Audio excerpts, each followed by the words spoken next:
বেহালায় পুরো 10:30 থেকে জোর ঝড় ওঠে এবং বৃষ্টি খুব জোরে এসেছে।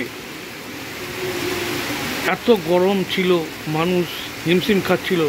তার মধ্যে এই বৃষ্টি যে নেমেছে, সেই বৃষ্টির জন্যে মানুষ একটু দীর্ঘ নিঃশ্বাসটা ফেলতে পারছে, গরম হাত থেকে বাঁচতে পারছে।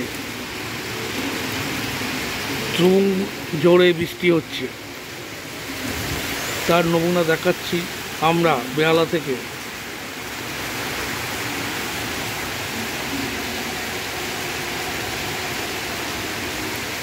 10:30টার সময় প্রচুর জোরে ঝড় আসে। ঝড়ের পরে দমকা হাওয়া দিতে দিতে মুষলধারে বৃষ্টি নামে। এখন বৃষ্টি চলছে খুব জোর, তারই দৃশ্য আমরা তুলে ধরছি।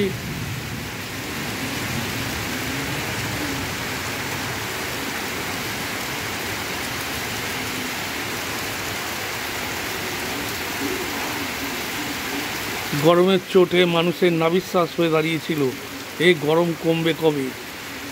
এত গরম ছিল যে মানুষ দিশাহারা হয়ে যাচ্ছিল। তারই হাত থেকে বাঁচতে মানুষ এই বৃষ্টিকে আনন্দ হিসাবে মেনে নিতে পারছে। 10:30টার পর থেকেই মুষলধারে বৃষ্টি এসছে, তারই দৃশ্য তুলে ধরছি। বেহালায় মুষলধারে বৃষ্টি।